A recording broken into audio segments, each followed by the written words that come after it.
the whole propaganda agenda. What do you see happening here? Why is the whole thing falling apart? And where do you think they're going to go from here? Well, first of all, I think you have to give a little bit of credit to President Trump because he's refused to knuckle under, at least in terms of the charges against him. He's insisted that there's nothing there. He's continued to fight. And as a result, we're seeing now some of the Republican congressmen show some guts. Nunez, Getz from Florida, Jim Jordan from Ohio, a number of others are beginning to follow the real trail. And what we're finding is that while Mueller can't find any Russian meddling or Trump collusion with Russia, we're certainly finding collusion between Hillary Clinton, the FBI, and British intelligence. And what's become increasingly clear as this Fusion GPS Steele dossier is now under very intense scrutiny is that it's causing a real panic on the part of those who launched Russiagate. Now, the reason for this is you have to start with why they had Russiagate in the first place. The Trump election threatened politics as usual. That is, the politics of geopolitics, regime change, wars, free trade agreements, and so on. Trump said he opposed it, and he took steps in the direction to oppose it, including canceling the Trans-Pacific Partnership, reaching out to Putin in spite of the attacks, and then forming a personal relationship with Xi Jinping of China. All of this went against what was supposed to happen. What was supposed to happen is Hillary was supposed to win, and we were going to get into a near confrontation with Russia. So when Trump got elected and then wouldn't play along with this, they launched Russiagate. Now, when I say they, the evidence shows that this began in the spring of 2015 in London. As we at LaRouche PAC have been pointing out, this is a British operation. It has certainly a lot of supporters in the U.S., the deep state side, the people like Brennan, Comey, Mueller, Clapper. All of them are part of the same intelligence operation as the British GCHQ. But they launched the attack on Trump. The Steele dossier was supposed to be the cherry on the sundae to prove that Trump was corrupt, he was being blackmailed by Putin. The problem is apparently none of it's true.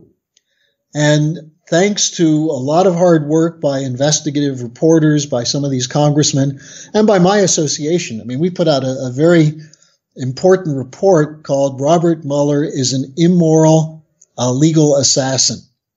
And he will do his job if you let him. That's available for people on the LaRouche PAC website. We show how Mueller has been a deep state operative for his whole career. Now, as they started digging, they found out first that the Clinton campaign paid for the report by this ex-British intelligence operative. Then what they found is that it was being used by the FBI in the summer of 2016, that is during the campaign, to defeat Trump. So the FBI was operating on behalf of a British intelligence Hillary Clinton plan to smear Trump as a sexually blackmailed pawn of Putin. And we now know this because of the SMS messages recovered from one of the leading investigators from the FBI, this Peter Strzok, his work with Andrew McCabe, who is the deputy director of the FBI with long-term close ties to the Clintons. Strzok sent text messages to his girlfriend saying that they've got to use this material to stop Trump, and if they basically can't elect Hillary, then they're going to have to use it as an insurance policy. Now, this, as you know, is causing such consternation with the supporters of Mueller on the Democratic side and also some of the rotten Republicans that they're now saying to people like Devin Nunes, back off, drop this. The two founders of Fusion GPS had an op-ed in the New York Times 2 days ago saying, all of this is nonsense. We didn't start the story. All we did was try to protect the United States from the nasty Russians. I mean, it's a pretty weak story, and it shows the extent to which the whole fabric of the narrative is collapsing. So we come into 2018 with an opportunity to bury the Mueller investigation, but more importantly, to go after why they did it. and to create the room for Trump, if he is so inclined, to proceed with what he said he was going to do during his campaign. So on the whole, we're very optimistic about the potential right now, but it's going to take a lot more work because, as you know, Dave, the people behind Mueller and Mueller himself are not going to stop. No, they won't. They never stop. They continue on and they push their agenda as far as they can take it. And you mentioned, what Trump said he was going to do from when he during his election campaign, go after Clinton and, find these people and put them into jail and all this stuff. We see the Department of Justice right now. It looks like they're going to start their investigation into the Clinton email server. They're going to be looking at this once again. And we see there's other investigations going on with the Uranium One deal. Do you think right now the deep state is really nervous about the truth getting out there? I mean, do you think any of these people are going to just sit back and relax and say, okay, try to prove it. And if you can't prove it, we'll stand trial. Do you really think they're going to just do nothing from all of this? Well, no, they never thought that they would be challenged. They figured they had a psychological profile of Trump that he would crack or buckle or walk away.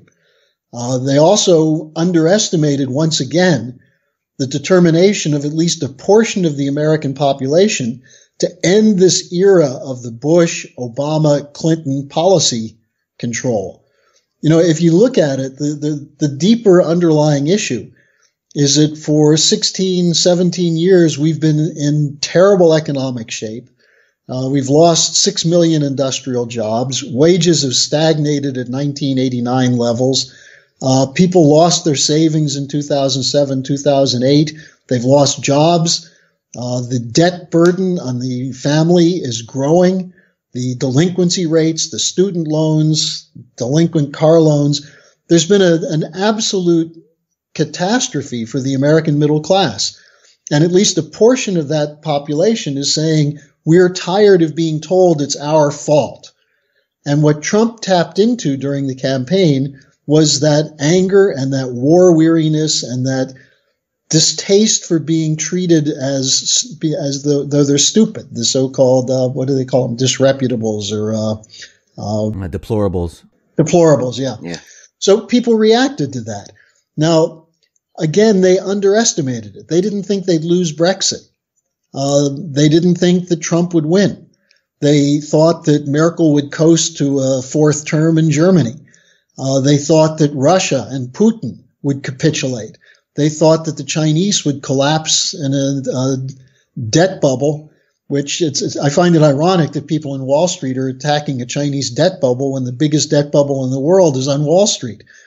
So I think one of the things that Mrs. LaRouche has been emphasizing is that there's an unstoppable momentum around a new economic paradigm. And to some extent, Trump is reaching out to be a part of that. And I think he can see the potential for American firms and American business and the revival of American manufacturing if he can survive this attack against him. Now, what does the other side have? It's life and death for these oligarchs. They are caught. Their hands are in the cookie jar, and the internal video cameras caught the pictures of their hands.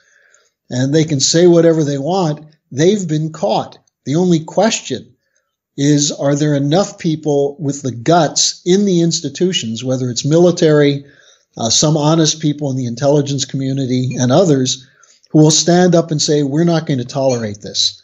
And if that happens, then you can see people going to jail. And you mentioned the Clinton Uranium One, you mentioned the email server. Look, the whole other issue here is the Clinton campaign was a web of corruption. They paid for this Fusion GPS report. They're on the line for it. And these are serious charges. If the liberals are so upset about meddling in the election, what about this British Clinton FBI operation? So I think, by the way, also, there are a number of people in the Justice Department, like this guy Bruce Orr, who personally met with Steele of the Steele dossier. Orr was a high-ranking Justice Department official. His wife worked for Fusion GPS. It's not as though someone like McCabe was an innocent, honest, upstanding enforcer of the law. He was working with the Clintons. So this corruption, which in the FBI is reminiscent of the old J. Edgar Hoover operations of trying to blackmail presidents and others, they were caught. And I think this is an opportunity to shut down this, what I call the web of corruption. And I just want to go back to what you said about the debt bubble in China, and no one's looking at the debt bubble here. I mean, here in the United States, I mean, we have a huge amount of debt, not just in the United States, but globally, there's just a huge amount of debt. And we're starting to see the same patterns that we saw last year, where there are certain retail stores that are closing now. Actually, retail debt is coming due, and there's a lot of corporate debt out there, and it looks like there's a corporate debt bubble. When you're looking at the economy and you're taking a look around, what are you seeing right now, and how is the economy actually doing? Well, the corporate debt bubble just passed over $14 trillion. That's the non-financial corporate debt bubble. This is bigger than the mortgage debt bubble of 2007-2008, which was $11 trillion. What's hailed as the great sign of economic strength is the stock market.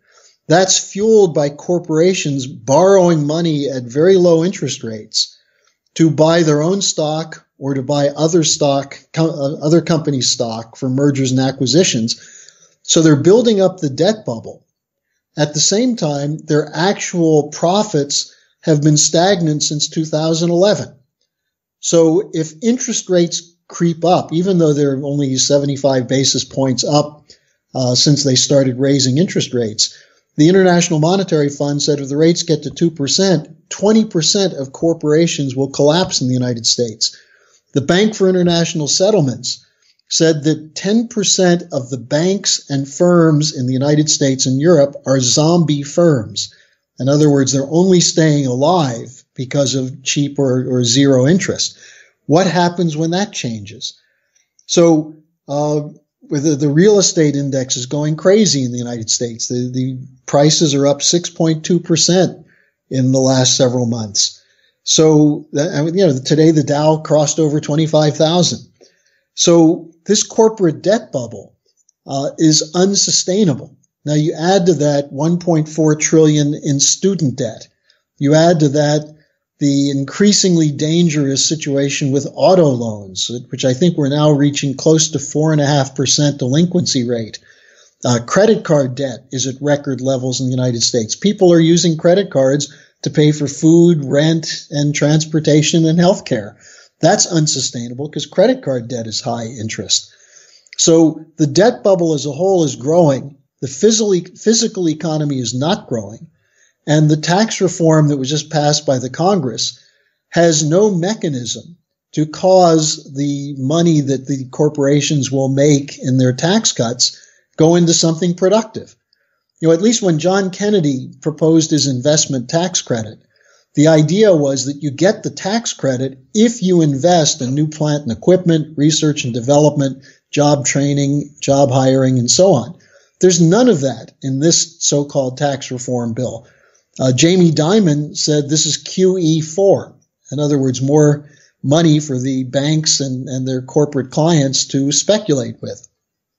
Now, the other thing that we're looking at, and this comes from a report in Europe, is that in order to sustain this debt bubble and the profits to cover it, what are they doing? They're going into more risky investments. So unlike China, which is generating credit into production, which means that at some point there'll be a payback, there's no payback from a stock bubble.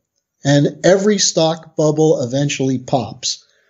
So I think that, again, we're looking at a situation where the people who created this have no solution. There are solutions. As you know, Dave, we've been calling for a long time for going back to Glass-Steagall, which would force the speculators to eat their losses. You protect the commercial banks because you want to protect their customers, their depositors, and also create a circumstance where they can loan money for production. But you don't protect the investment bankers and the speculators and the shadow banking community. Secondly, you need new credit generation, the way China's doing it. And for infrastructure, what Trump has proposed, and we'll see what he does in the next couple of weeks. I know he's got people around him from Wall Street who are saying, limit the amount you spend because there's no return. That's stupid. There's never an immediate return for infrastructure dollar for dollar. There's a return over time to the improvement of the whole economy. That's called productive value. And we've lost a sense of real economics in this country. So, what I see when I look at the economy is everything's going in the wrong direction. I think Trump is being advised by Mnuchin and others to get out front and talk about the Trump bull market, which is going to soon become the Trump crash if he's not careful. And he's got to get out in front of that. Do you think this tax bill that was passed, do you think it's being used to prolong everything, to inflate the bubbles a little bit further? Sure. I mean, look, these guys don't have long-range plans. These guys are psychotic. The people who run these things actually think that the solution is war and reduction of population. So for them, a long-range plan is, how do we make more money next week to pay off last week's debt? It's a giant Ponzi scheme. And so the real question is, when will we realize that these insane people should be removed from positions of influence? And part of that is we've got to make sure that people understand what is real economics. That's what I do with most of my work. That's what Lyndon LaRouche has done with his last 45 years.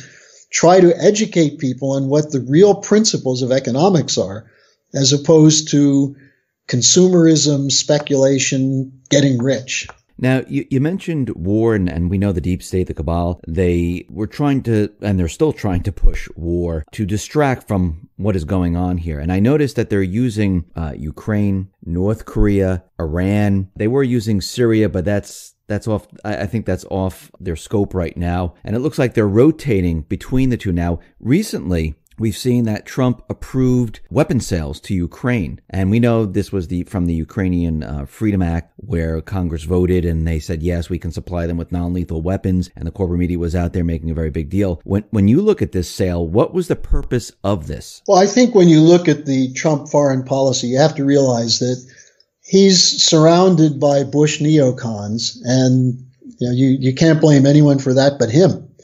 Although I would say in his defense, perhaps he thought he could buy a little bit of time from the attacks against him by playing nice with these guys. But people like Dina Powell, McMaster, who's a Petraeus protege, they wrote this new strategic doctrine, which essentially tries to characterize Russia and China as adversaries. When Trump actually released it, he said, look, I still want to have a great relationship with Russia and China. And in the document itself, it contains language against regime change. But what's the policy orientation in Ukraine? It's to defend the regime change of the Obama policy. That is to support a gang of neo-Nazi thugs and oligarchs who are destroying the population of Ukraine. And what are we doing? We're now offering them weapons to use against their own population in the eastern part of Ukraine, which is largely Russian ethnic population. That's a disastrous policy. In the Republican platform, there was an attempt to put in a plank calling for lethal weapons to Ukraine. And at the time, Trump and his campaign manager, Manafort, shut it down. And they said, we're not going to do this. At the same time, Manafort was the leading fighter inside the Republican convention for restoring Glass-Steagall. So who is the leading target besides Trump of the Mueller operation? It's Paul Manafort. So you're absolutely right. There is a kind of rotating operation here, but I think we just saw a particularly interesting change occurring in the Koreas. It's partly because the president of South Korea is reviving the Kim Dae-jung policy of the sunshine policy, that is, let's talk, let's not fight. And I think it's also because Kim Jong-un has now decided that he has enough of a deterrent capability, whether his nuclear weapons can hit the United States or not. They can do enough damage that it's unlikely that the sane people in the administration would launch an attack. I mean, Defense Secretary Mattis has said there's no military solution to Korea. So Trump is working with the Russians, with the Chinese, to establish a basis for discussion. And then just a couple of days ago, the North and South Koreans picked up a communication line that had been shut down for a couple of years to talk about cooperating during the Winter Olympics. So what's the reaction from the neocons? Ramp up the Saudi plan for Iran.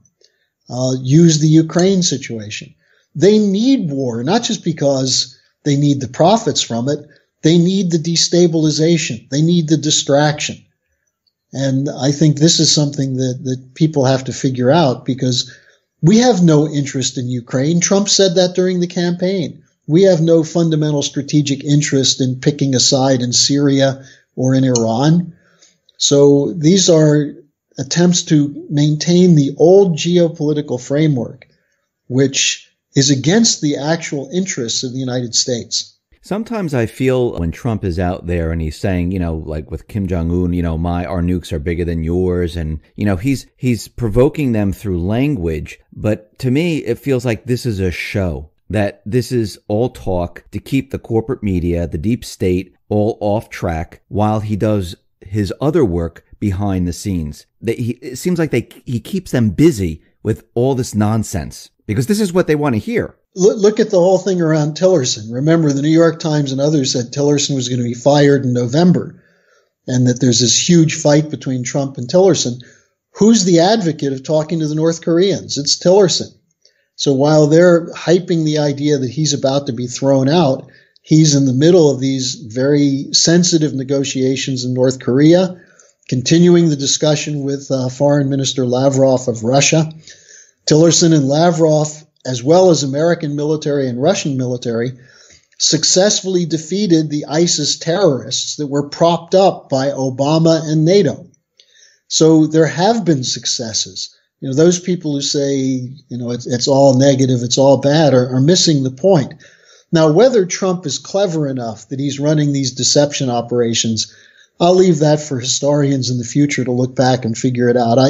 I don't know whether his seeming lack of discipline is a way to distract the mainstream media and his opponents or not. But it's clear that he has an intention of breaking with these policies, and including, and this is the really important one in the next couple of weeks because of what we were just talking about, the financial crisis, including, will he go back to his campaign pledge against free trade, against the Wall Street policies, against the big banks, and do something to channel credit to the economy. And one signal of that was the other day in one of his tweets. He returned to the theme of acting on behalf of the forgotten men and women. He knows and uses that as a reference point to FDR. He's reaching out to Democrats now. The next couple of days, he's going to talk to them about infrastructure. Here's a golden opportunity to turn the tables against Wall Street by setting up a capital budget, a fairly large budget, to start investing in infrastructure, and then to invite the Chinese to come in, who have already said they're willing to do this, and invest in the U.S. Dave, one thing that I think very few people know about, because it's not covered, is the Chinese are about to invest over $82 billion in the state of West Virginia in coal and chemical projects and other kinds of high-tech areas. $82 billion in the state of West Virginia over 10 years. That's an enormous investment. Why is that not getting reported? They don't report on anything that doesn't benefit themselves. I mean, because that doesn't go along with their agenda. And I mean, like we said before, where the deep state is rotating between Ukraine, North Korea, and Iran, just recently we've seen, protests that started up in Iran. And it looks like, Saudi Arabia, the U.S., I'm talking about the deep state, most likely is involved in this because the protests actually started out as an economic type of protest against really like austerity. I mean, and it wasn't people throwing things, lighting things on fire. I think agent provocateurs were infiltrated into the protests to build it up bigger than it really was. Here's what I know on it, that they had a problem with the bird flu that caused them to have to kill a large number of chickens, and the price of eggs went up dramatically. And that was the initial cause of the protests, which then included some reports of some mullahs who were involved in speculation. Apparently some of the mullahs are, I think they're Wall Street titans or something. So you had a lot of poorer people who ordinarily would support the regime come out against it. Now, immediately, the Al Arabiya, the Saudi paper, started hyping this as a revolution against the regime in Iran. And then you had reports that the Mujahideen-e-Khalq, which is an anti-government organization, which in the past was on our list of terrorist organizations. From 2005, I think, to 2012, they were listed as a terrorist group. Hillary Clinton lifted that designation in 2012, and they essentially operate as what you would correctly call agent provocateurs to try and create an Arab Spring type situation in Iran. Now, I don't think it's going to work. I think, in fact, if Trump is foolish enough to put new sanctions on Iran, then what's going to happen is the regime is going to say, look, the reason there's poverty is the U.S., and it's going to backfire. So they seem to have things under control, at least for the moment. You never know in these kinds of situations, but do we really want another Syria or another Iraq in the Middle East? No, I mean, remember their goal was to go from Syria, then the last country was Iran, and, they wanted to have regime change in all these countries, and I think they lost Syria, and they were trying to skip over and go right to Iran. Well, they tried Lebanon, and interestingly, the line on Lebanon is that Iran's terrorist proxy in Lebanon is Hezbollah, but that doesn't work because Hezbollah, which is a Shiite defense organization in southern Lebanon, is in the government working closely with Hariri, who's a Sunni Muslim, and with General Aoun, who's a Lebanese Christian military man. And Lebanon was relatively stable until the Saudis tried to pull the plug on it. So, their whole strategy now is running up against this new reality, which is that the Chinese are coming in with the Russians with offers of economic development. The real test for the Middle East will be, what does Europe do?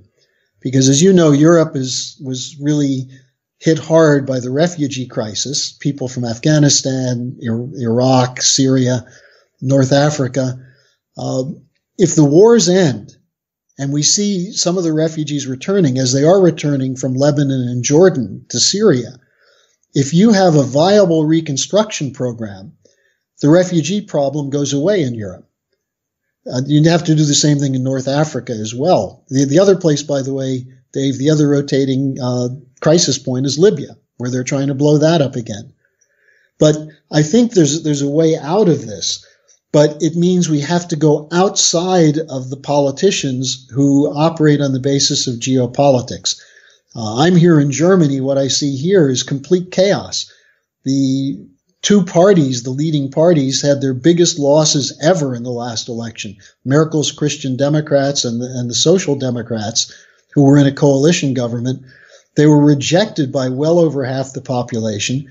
What's going to happen now? They're going to form a new coalition.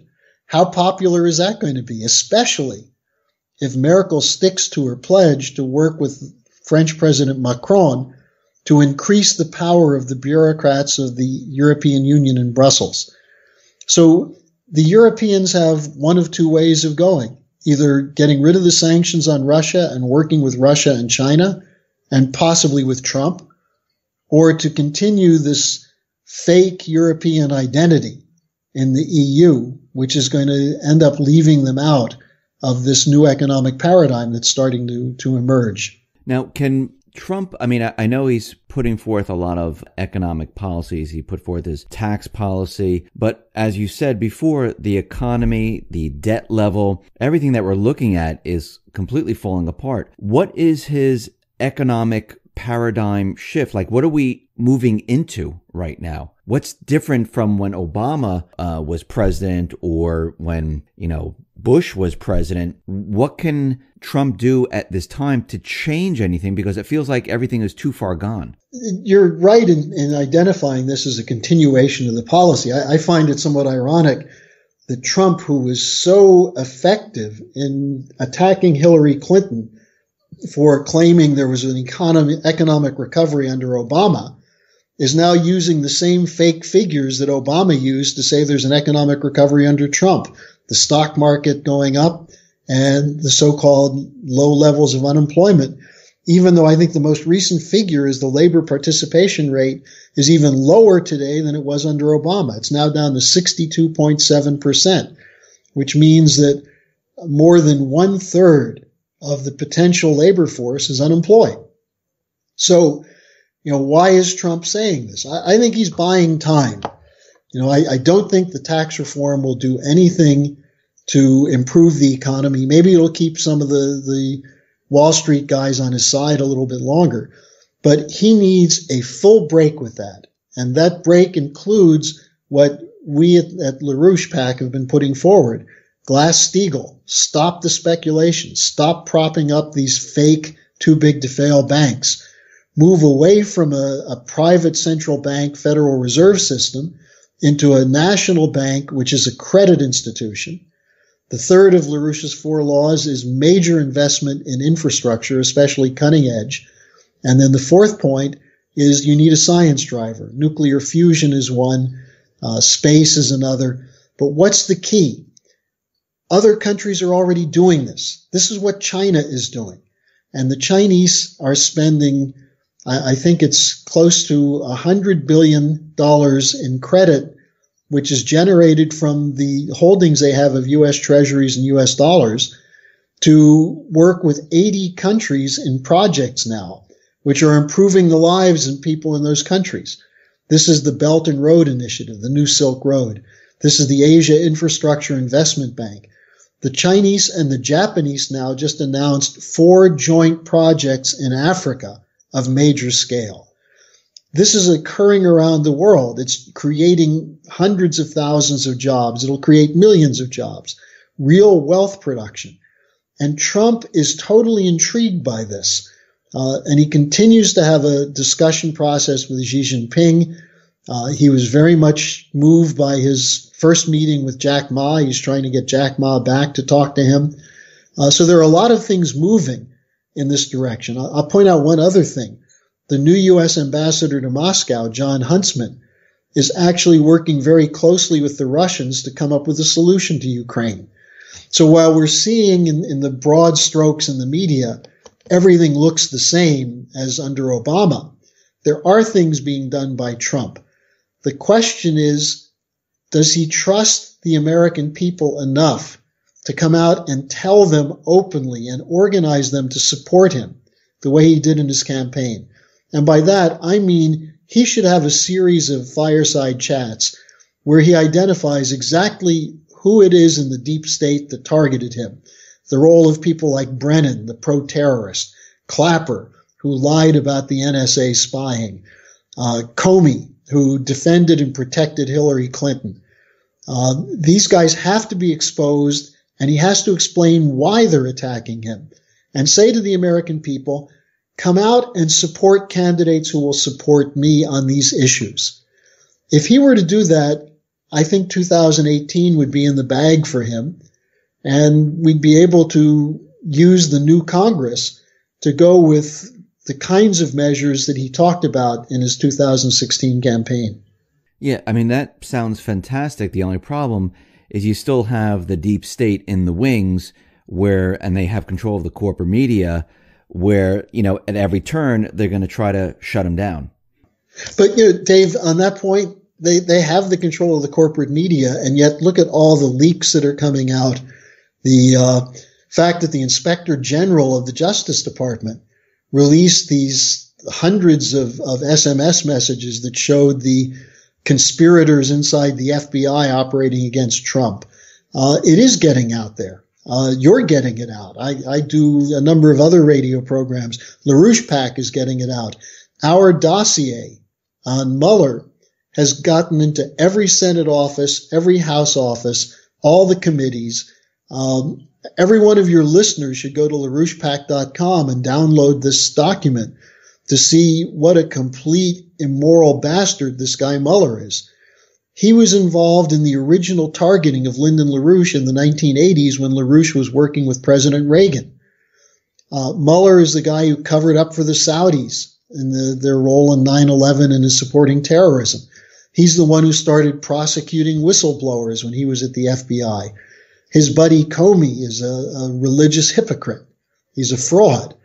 So these guys, what's coming into the open is something these guys can't suppress. We have to make it a flow of information that overwhelms the ability of the New York Times to contain it. Harley, since Trump is looking at the Belt and Road, talking to China, where does this actually leave the United States? Because his national security strategy document, in there, he mentions trade, which is very important. And right now, the petrodollar's, under threat, the economy, the debt level. Where does it leave the United States? Where does the United States go from here? Well, I like the metaphor Mrs. LaRouche uses. The train has left the station.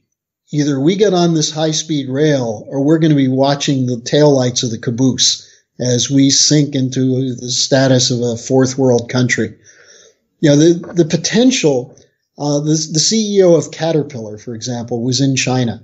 And he came back and he said, why aren't we building things like this? 2 weeks ago, the Atlanta airport, the biggest hub of air transport in the United States, was shut down for 11 hours because a truck backed up into an antiquated power station. Why can't we rebuild our infrastructure? We could do that. And the Chinese are willing to work with us. The Japanese have offered $10 to $20 billion to help rebuild New York City's infrastructure. So this could all be done. If we go into an adversarial relationship, we're going to end up losing. The Chinese have demonstrated that they will work with countries, whether it's Vietnam, even India, Pakistan, Afghanistan. These are countries that have enormous potential for development. Afghanistan is rich in strategic metals. We're not getting it. All we're getting out of Afghanistan is opium poppies. So we've got to change our policies. And the reason there's a cause for optimism is that we're beginning to turn around this fight against the deep state. As you point out, and I fully agree with you on this, this is not going to be an easy fight, but it's the right fight and the fight that we have to take to restore the principles of the American Revolution. And, I always appreciate talking with you because we get an opportunity to get these ideas out there. If I may, I'll give my email address again because I'm having a very brisk and I think productive dialogue with a lot of your listeners and sending out my articles. I'm just writing one right now, in fact, on the economic crisis. So if people want to contact me, they can send an email to harleysch@gmail.com. That's harleysch@gmail.com. And I'll be happy to send one of my articles and write back to them. Harley, thank you very much for being on the X22 Report Spotlight. I really appreciate it. Thank you very much. Okay, Dave. Good to be with you again. Yes.